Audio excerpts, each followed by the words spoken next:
Welcome to DaAi Headlines. I'm Li Wei-Tai. Thank you for joining us. Coming up in the show today, before the Grand Buddha Day ceremony on May 13th, city volunteers in Hualien, Taiwan have already begun organizing smaller-scale celebrations for those who are too old or frail to participate. Specializing in eco-friendly products, DaAi Technology opens its biggest concept store in Taiwan using green building materials. Dubbed Banana Kingdom back in the 1960s, Taiwan seems to have lost that title, but banana farmers hold on and try to find a way to survive. First up in the show, we have reports from Australia on a young Taiwanese man who was injured in an auto accident during his working holiday in the country. Guo Tingyu from Taiwan went to Australia a year ago to explore new opportunities. However, a road accident cut short his trip and caused a great deal of pain for him and his family. Thankfully, with city volunteers' help, they were able to turn their thoughts into positive thinking. All I could remember was the car hitting the slope. What was a happy working holiday in Australia ended in a car accident. I thought it was only minor wounds. I didn't know that he was admitted to the ICU before I arrived at the hospital. When I learned that he had skull fractures and broken spine, I was devastated. Tingyu's injuries and medical bills put his mother, Shi Lirong, under heavy pressure. Tzu volunteers tried to visit them several times but were refused.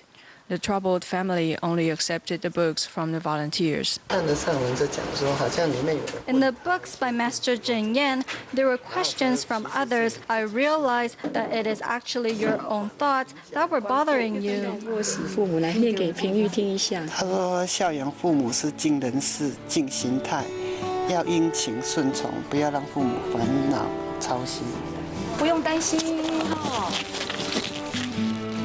Tingyu's mother reads the books by Master Zheng Yan and shares the insights with Tingyu. Gradually, they change their views about the accident. There are many ways to look at things. Why not look on the bright side? Even though this is a bad thing, it has already happened. So just keep up the spirit. Your life is more important.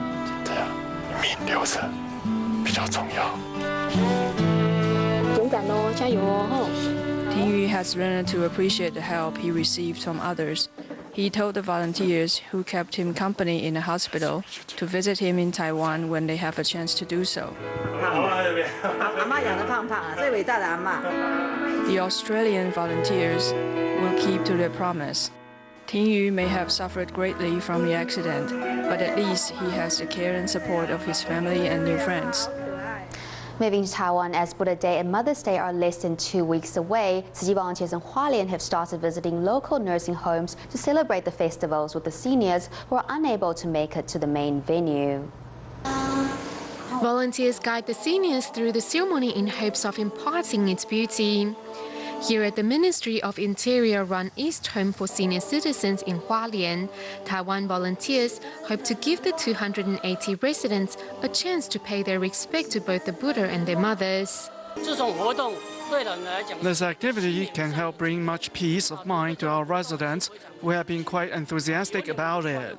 Thanks to your care, our residents can find Dharma joy in their hearts. Volunteers also hold a similar event at Changchun Nursing Home in the city. As the elderly residents' mothers have long passed on, the ceremony gives them a chance to remember their mothers.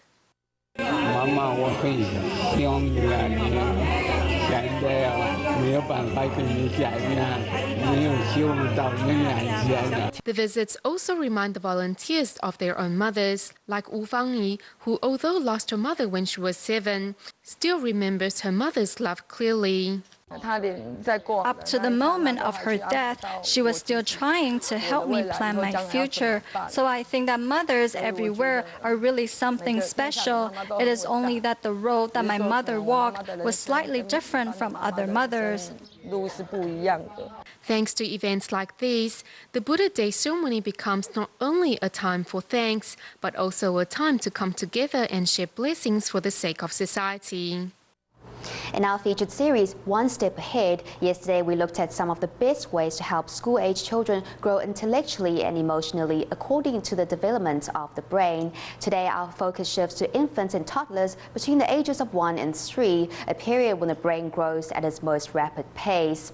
Toddlers explore the world through their senses, and the stimulation they receive greatly aids the development of neural connections and hence their intelligence. We speak to experts in neuroscience and child psychology to better understand how best to help toddlers reach their full potential.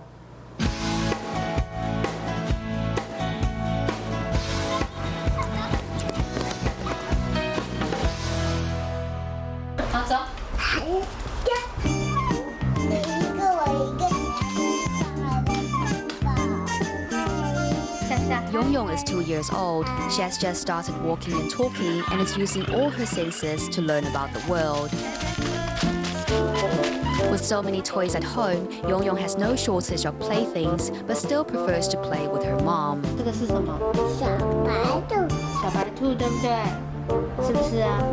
But like many parents, Yong's mother needs to exercise her patience very often. You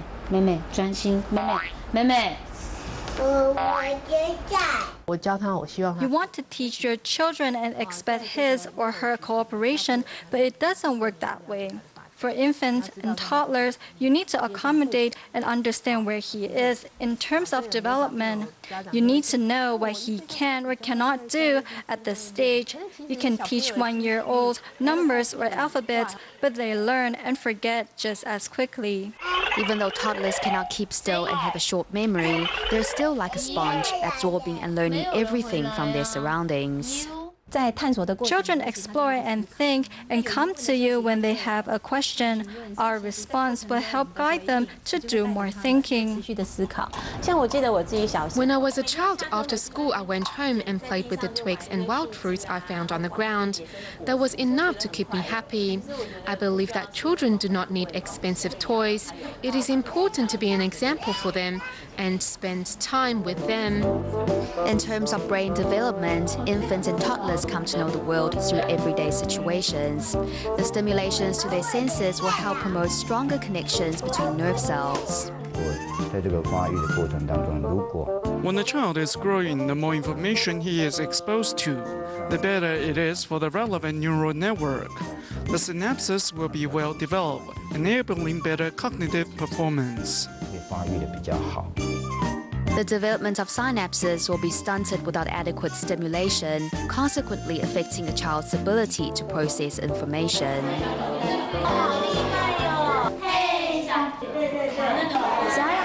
Many parents are giving their children a head start by taking them to classes before they're old enough to go to kindergarten.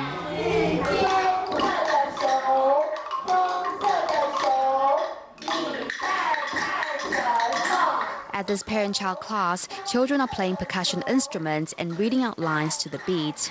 Youngsters find great relish in the repetitive musical and verbal exercise. There are a few stories that she loves in particular. She repeats them many times. In learning, consistent repetition sets neural connections. However, most of the time children just want to share their favorite stories with mom and dad. No toy in the world can contest with the full attention of a parent. This is a time of sensory development, so they need as many opportunities to use their ears, eyes, and limbs as possible. Once an infant starts walking, he is all about exploring this world. Showing him educational DVDs every day won't help much. In any language, children mimic adults or older children in speech. Home is an infant's first school. Expensive educational materials can't beat the companionship and guidance of a parent. There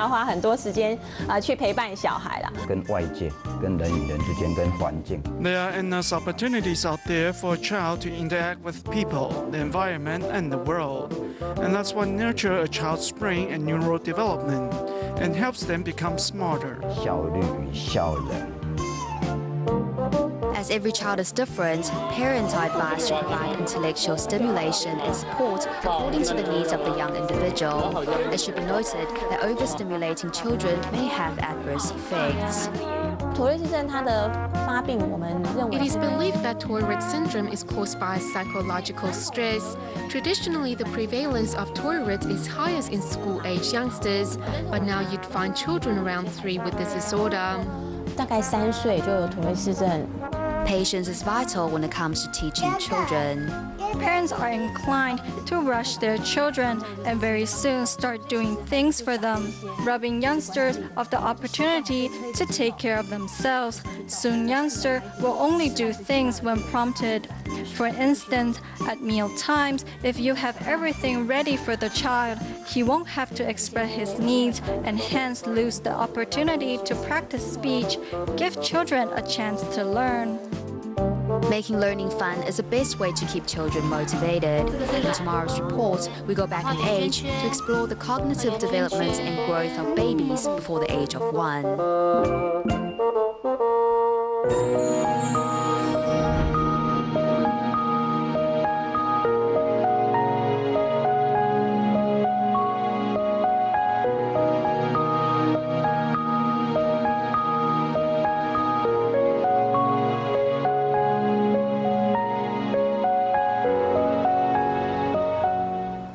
Mr. Yang is a Tzu Chi care recipient living in Taichung, Taiwan. A taxi driver by trade, Mr. Yang made enough to get by. However, at 35, diabetes took his right leg, after which he was required to receive weekly dialysis treatment.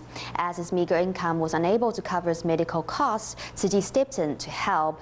Now Yang is once again driving his cab and helping others as a way to give back.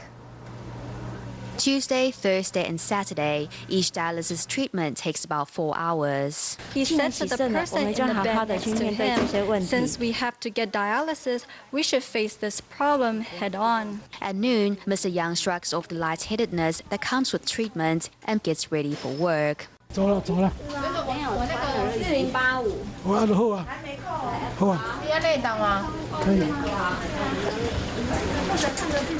Next, Mr. Yang stops at a nearby vegetarian restaurant to get lunch.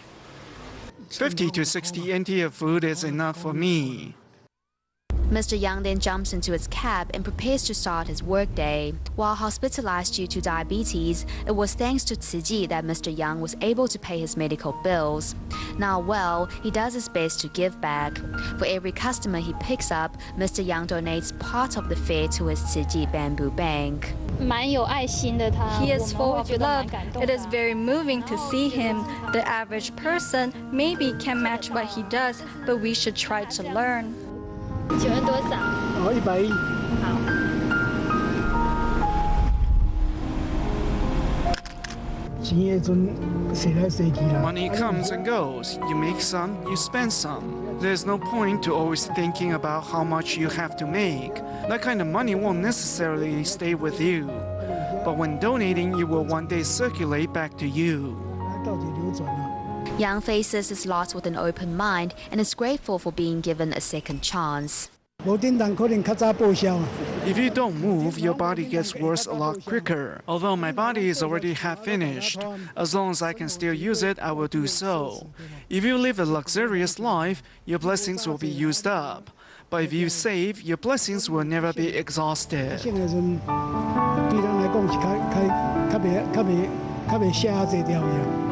Once a month, Yang drives to Taichung's Jingsi Hall to drop off his bamboo bank.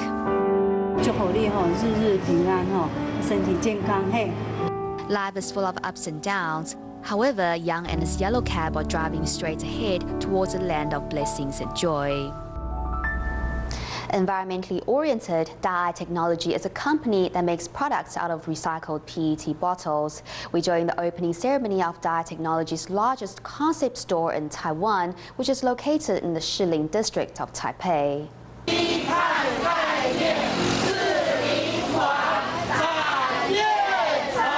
Here at Taipei Siling District, Tzu Chi volunteers and DaAi technology staff are celebrating the opening of the company's 7th exhibition store. We're really grateful for everyone's support and our brothers and sisters for providing this site so that we are able to hold this opening ceremony today. Apart from the green products on display, environmentally friendly materials were also used to decorate the store. Entering the store, one can see shower curtains made from recycled fabric and pillars made from leftover paper tubes and sawdust. The lease has ended for the 2 stores here, so I thought I would rent them and turn one into Jinsi Books and Cafe, and the other will be for DaAi Technology. After browsing the store, customers can visit the Jinsi Books and Cafe next door for a cup of afternoon tea and read a book by Master Zheng Yan or other inspirational authors. Regular seminars will also be held here for local residents in the future.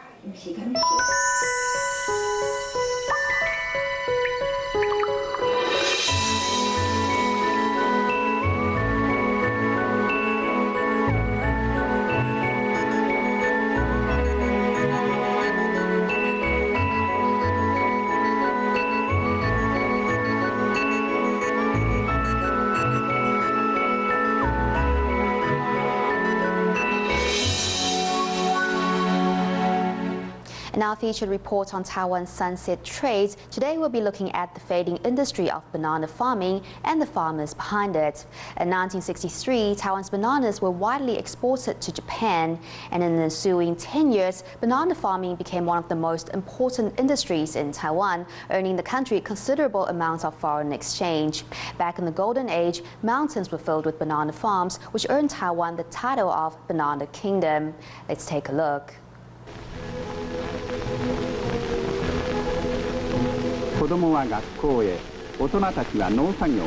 During the summer of 1965, the children of farming families go to school. Today is the day of harvesting bananas. Wearing a casa, the farmers rush to their banana fields. During the era of economic recovery, the ox cart was widely used to deliver merchandise. In the banana fields, farmers efficiently cut down bananas. This is the moment they have been waiting for a whole year. The bananas are entirely harvested by hand and stacked on top of an ox cart. Worrying that the bananas might be bruised, the farmers take out blankets to cover them. After examination, the bananas are finally delivered to Kaohsiung Harbor and then exported to Japan. During 1962 to 1968, Taiwan exported massive amounts of bananas. Qisan District was one of the most important places for banana exports. Back in the day, they harvested bananas 24 hours a day. The golden era of the banana industry is still memorable for many Qishan residents. However, the wonderful days are long gone.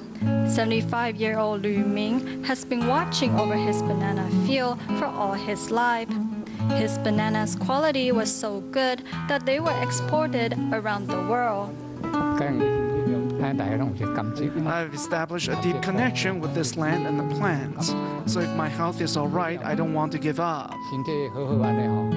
Despite of his age and the fall of banana prices, Lu is not willing to give up. Regardless of weather conditions, every day when Lu wakes up, all he thinks of is his banana field.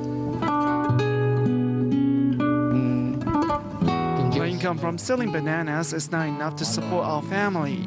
My children won't work as banana farmers, so in the end, I might give up.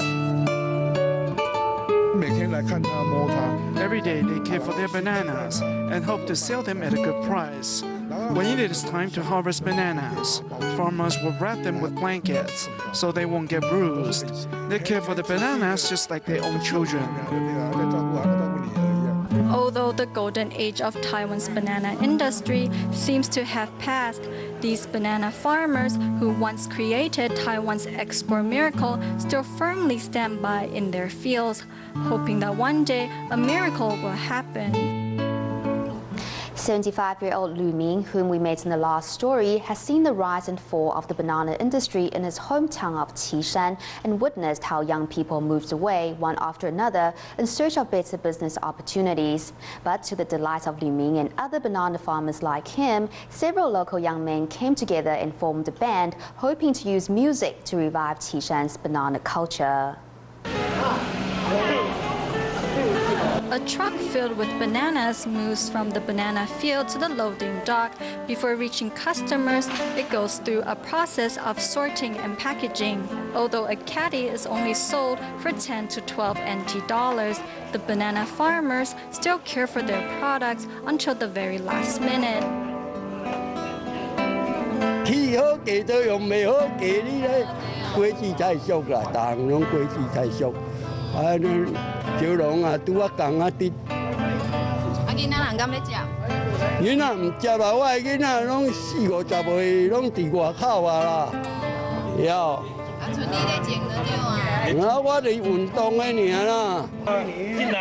Now all we ask for is to be able to make ends meet.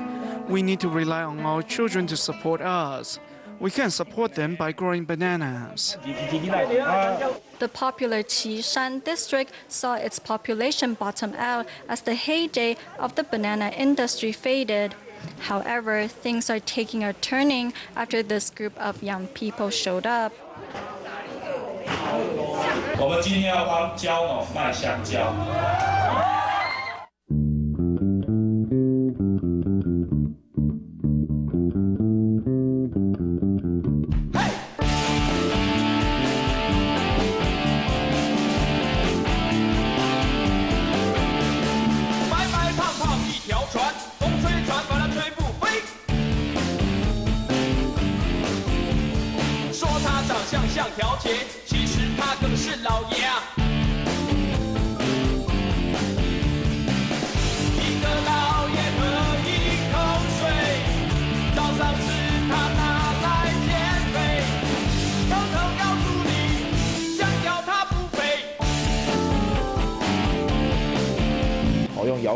We want to raise awareness among young people by using rock and roll music to let them know that all things are not that bad. It is just that we haven't found the right way to express them in our society. Many young people move from Qishan district because they feel there is no space for development. I hope to use rock and roll to make them realize that there is still place for growth. It is just that they haven't given it a try. In 2008, a rock and roll band called Youth Banana was formed. Through music, they promote local culture and even have launched products related to bananas. 4 years have gone by, but they are still working hard to promote Qishan's banana culture. If you can, please give them your support by eating more Taiwanese bananas.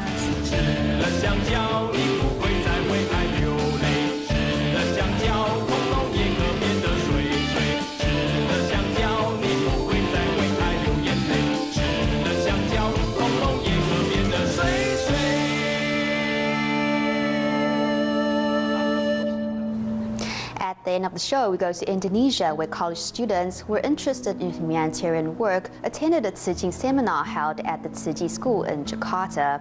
We'll leave you with these images. Thank you for watching DaAi Headlines. Goodbye.